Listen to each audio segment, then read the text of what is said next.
Hello guys, so my name is Muhammad Akil Irfan and I will be conducting our group project in ECHO 211 Macroeconomics, which is the 10 years unemployment data in India. As you can see, these are my beloved team members. Say hi to them. First, I will talk about the introduction of the macroeconomy. Macroeconomy is the study of how the whole economy works, including market, businesses, people, and the government.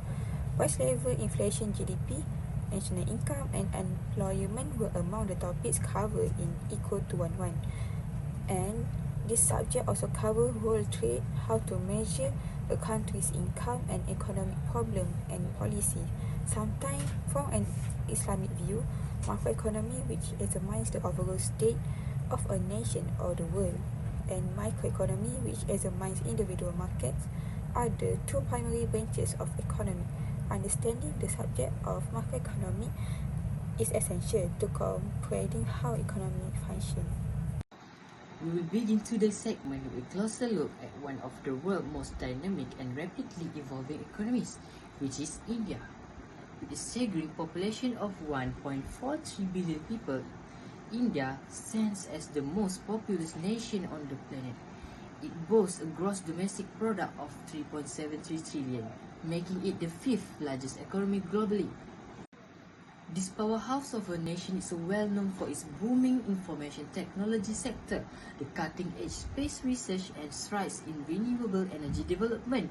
Major companies like the Tata Group, Reliance Industries, and the Infosys are global players that are headquartered in the major cities such as Mumbai, Delhi, Bengaluru, and also Hyderabad.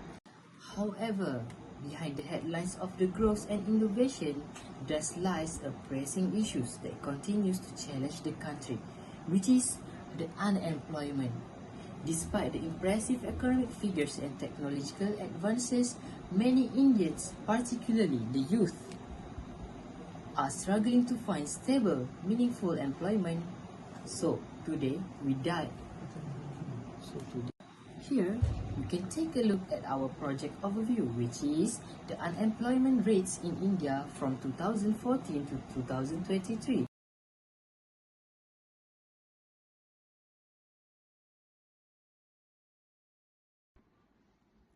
Now, I'm going to talk about causes of unemployment. There are four major causes of unemployment in India. The first one is lack of available job opportunities for individuals aged 18 to 65. The second one is economic slowdown or recession reducing hiring activity. The third one is mismatch between job requirements and workers' skill or qualification. And the last one is businesses unable or unwilling to expand due to poor economic conditions. Although there are many causes of unemployment, but there is also a ways of overcoming unemployment through fiscal policy measures. The first one is expansionary fiscal policy during recession to boost economic growth. The second one is increase in government spending on infrastructure, education, and public services. The third one is providing financial support to businesses to encourage hiring. The fourth one is reducing taxes to increase disposable income and stimulate demand. And the last one is creating job programs and vocational training to improve employability. So now I will talk about how the government of India wishes to overcome unemployment. To reduce unemployment in the country, the government has used the method which is expansionary fiscal policy by increasing the government spending and reducing tax implied in the country. In 2016, India spent 19.75 million lakh on village, farming and infrastructure, keeping the budget deficit at 4.1% of gross domestic product. It improved tax refund for lower earners, like for Section 87A, added a 10% on high dividend income businesses. And the Digital India initiative is promoted small online businesses and help create jobs by using digital tools. For 2017, India economy slowed down and many people lost jobs. So to create employment, the government increased spending on building roads, railways and village project by 25%, and the fiscal deficit was reduced from 3.5% to 3.2% of gross domestic product for keep the finance in check. For and mudra loans were offered to help people start business by giving them loans, and youth were trained through skill in India. And for 2018, the government increased spending from 21.47 trillion to 24.42 trillion. It rise from 2.95 trillion. So the focus area were social welfare and infrastructure, rural development, health sector and education sector.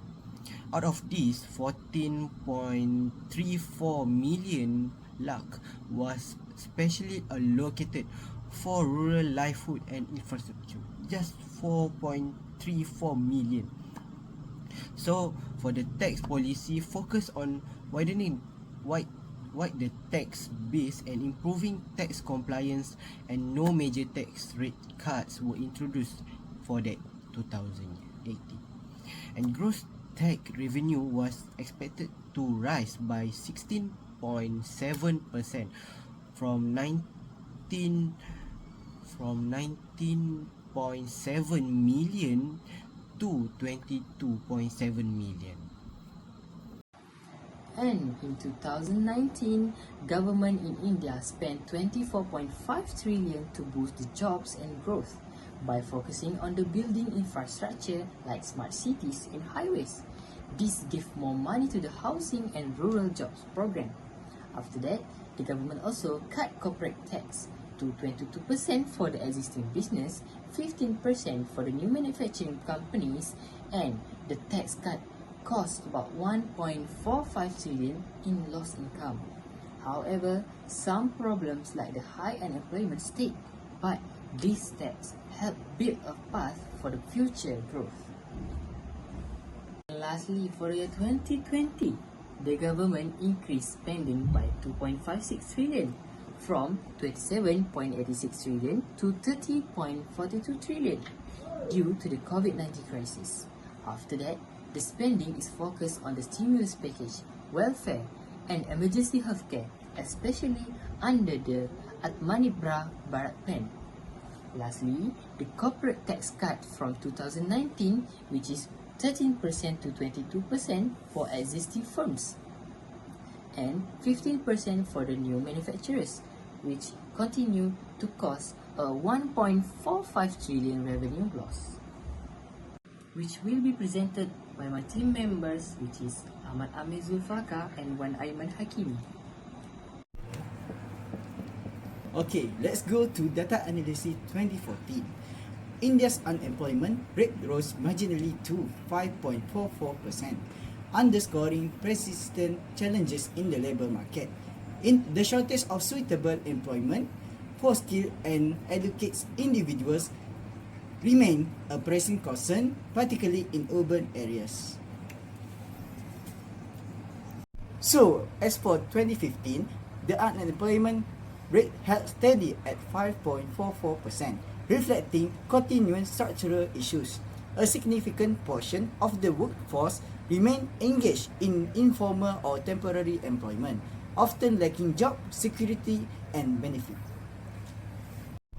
So, as for 2016, a slight decline to 5.2% was recorded. However, the impact of demonetization in late 2016 disrupted the informal sector, leading to job loss and wage reduction, particularly in rural regions. So, on to the next one is year 2017. The rate decreased to 5.36%, yet the rollout of the goods and services, that is tax or GST, pose compliance challenges for small enterprise, resulting in operational disruption of employment setbacks in key sector.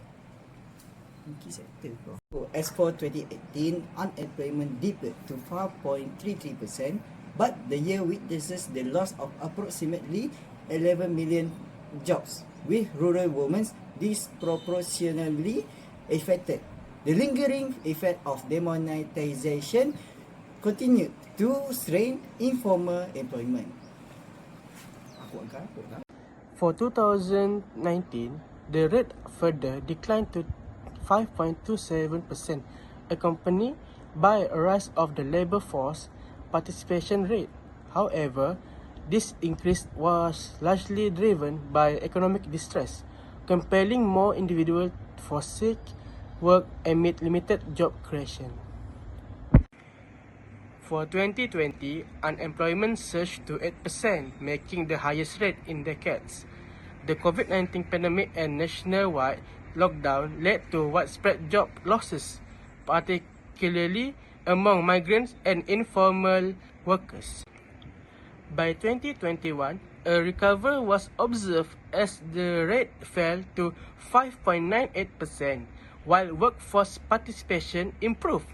Many individuals accepted roles below their qualification, and wage growth remains sluggish.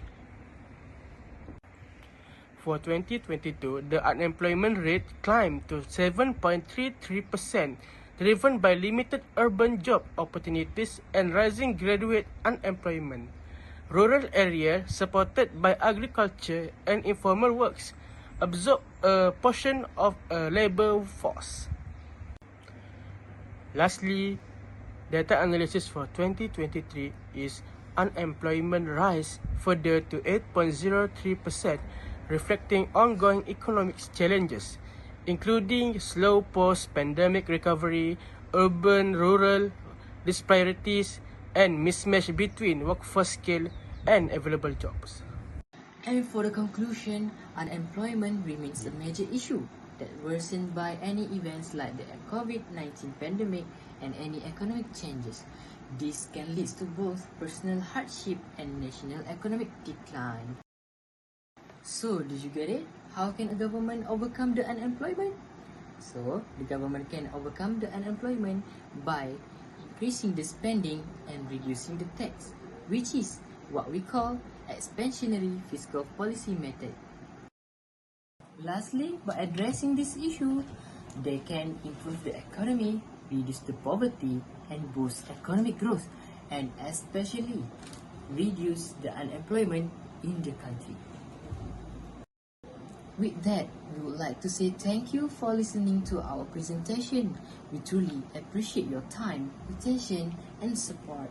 This project has been a valuable learning experience for us, and we hope it has provided meaningful insight for you as well. Once again, thank you and bye-bye.